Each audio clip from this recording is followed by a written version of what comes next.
Joel Sherman back with three up here. I'm going to start with the Mets. It feels like the right place to start. They beat the Cubs 8-5 on Thursday night. They play the Marlins over the weekend. The Marlins are the team that knocked them out of the playoffs in 2007 and 2008 when it looked like the Mets couldn't miss the playoffs. So there's some bad mojo there, but I always think that history doesn't matter unless Tom Glavine shows up to pitch for the Mets.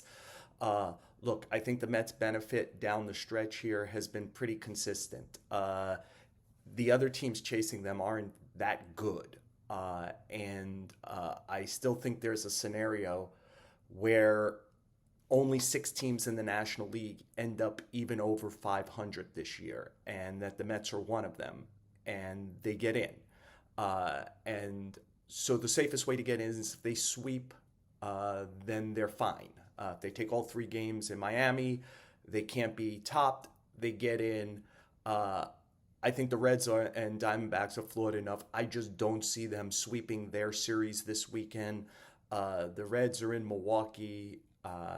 The Diamondbacks play in San Diego. The Brewers have off from Sunday until Saturday. They're locked into one of the top 2 spots in the National League, and I can't imagine Pat Murphy is just going to let his team cakewalk the weekend and then take 5 days off before the playoffs. I think he'll play it out, without pushing his pitchers too far. The Padres still have a slim chance where they could be the number 1 wild card seed. They could hop over the Cubs. So I think that that's in play. Look, I wouldn't worry about seeds with the Mets. I'd remember that both in 2022 and 2023, a 6 seed from the National League got all the way to the World Series. One of them was the 84-win Diamondbacks in 2003. The 1973 Mets won 82 games and got to Game 7 of the World Series, I remember. So just get in, and then we'll discuss if the Mets could beat the Dodgers once we get to Sunday night, if they could beat the Dodgers in a best-of-3 wild card round. Look, I think a lot of this is going to be up to the Mets offense this weekend. Their pitching is in kind of shambles, and it didn't help that on Thursday night in Chicago, they had an 8-2 lead. It got to 8-5 against Nolan McLean, and instead of being able to stay out of the best of their bullpen, they had to go use Stanek, who's pitching much better recently, and then their 3 best, Rayleigh Rogers, and then get the ball to Diaz. It would have been better to save many pitches for the weekend as possible. I always think baseball's a crazy game. If you told me that over this weekend the Mets wouldn't get in because Diaz, their only really solid pitcher for the entirety of this season, blew a game, I'd believe that. And I believe that I could see the Mets getting in for the first time this season and becoming the 30th out of 38 teams. They finally win a game where they trailed going into the 9th inning. Again, I'm going to put a lot of this on the top of the lineup. The Mets start an hour before the Reds, who are in Milwaukee, and nearly 2 hours before the Diamondbacks against the Padres. Lindor, Alonso, Soto, Nimmo, put some runs on the board. Send a message that this isn't 2007, 2008. Send a message to places across the country. The key thing this weekend, just get in. Look, I wrote about this for number 2. I wrote about this. I was at the Yankee game last night, and I like the symmetry. Carlos Rodon pitched for the Yankees. The Yankees won. Carlos Rodon and Max Fried both finished with exactly 195 and a third innings, which is career highs for both of them. It tied Tarek Skubal for the second most in the AL. Why do I bring it up? Because in March, on the day that Garrett Cole is lost for the season, you could believe to some degree the season is going to get lost also. And the way that it doesn't is that Rodon and Fried behave like aces for pretty much the entirety of the season, and an ace logs innings and an ace pitches at a very, very high level. I'll say this. I saw Cole in the clubhouse after the game, and he said to me, they've stabilized the rotation. They've both taken turns being superstars atop the rotation, winning shutdown games, getting deep into ball games. That's what they did. Fried's going to finish in the top 5 for the AL Cy Young. I'm almost certain of that. Rodon will get some down ballot votes. Rodon finished 309 ERA, 188 batting average against, which led the American League. His growth from that terrible first season, let's give him, the Yankees, a little credit for getting him through it, but the big credit to Rodon. He expanded his repertoire, and he is such a calmer presence handling all of this. And we are in a period right now, including with the Mets, where teams are struggling trying to figure out who's starting for them.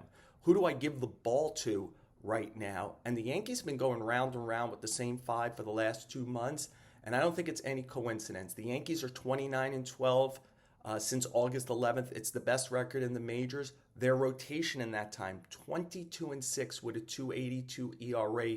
In that period, Fried 7-0, 263. Rodon 7-2, 243 ERA. They've really carried it. They've helped the Yankees get into a tie for first place going into this weekend. Last weekend of the season, they're going to need help.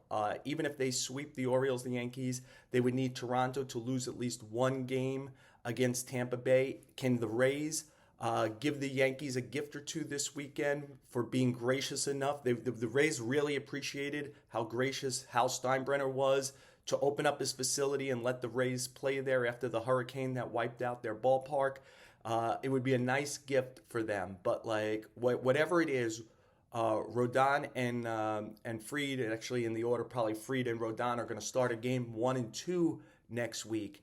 And when Cole is lost, when eventually Clark Schmidt is lost, when Luis Gil misses the first 4 months of the season, when Marcus Stroman is never healthy or good this season, when the team never makes a trade at the trade deadline for a starting pitcher, when you're counting on rookies like Warren and Schlittler, the Yankees needed no less than excellence from Fried and Rodon, and they got it, and therefore their season wasn't lost when Cole went down. Let me end this with number 3. I'm going to go off the board a little. I'm sorry, you could shut me off now if you don't want to hear this, but I'm a native New Yorker. I've lived here my whole life. I like when the New York sports teams are good and interesting. It makes the city much better. You know what the spring is like when the Knicks are good. Just changes the whole tenor of the town. And it's just another September. I miss about half the football season every year because I'm so embedded with baseball until the World Series is over, and then there's the GM meetings right after in the first week of November. And by the time I wake up, the football season's pretty much over in New York every year. It feels that way right now. It's 0-6 between the two teams. It feels like they got mathematically eliminated before the Mets or Yankees did, and it's September for football. There's some hope this weekend, right? Jaxson Dart is going to start for the Giants, and I keep having this thought because they have the same initials, Jaxson Dart and Jason Dominguez, and they have the same huge hype coming into it, and they have the weird spelling of their first names, Jason with 2 S's, Jaxson with an X. I guess I'm stretching for commonality here, but I just wonder if there's something going on there, and I therefore would remember if Jaxson Dart has a really great game this weekend. I remember when everybody lost their mind because Dominguez homered off of Justin Verlander in his first game and then hit 4 homers in his first 8 games, and then he needed Tommy John surgery and pretty much missed the rest of the season, and then the hype has slowly died as he's lost his starting job this year by being just okay while others are better than him. Here's hoping Jaxson Dart is better. I hope New York sports is good. But the Yankees are a pretty good organization. They figure out how to win every year. The Giants, I know there's Super Bowls in their past, but it's been a long time since they're good. I wonder, did they actually find a quarterback late in the first round? Did an organization that's not a very well-run organization actually find a quarterback late in the first round and everybody else missed it? I hope so. I like New York sports.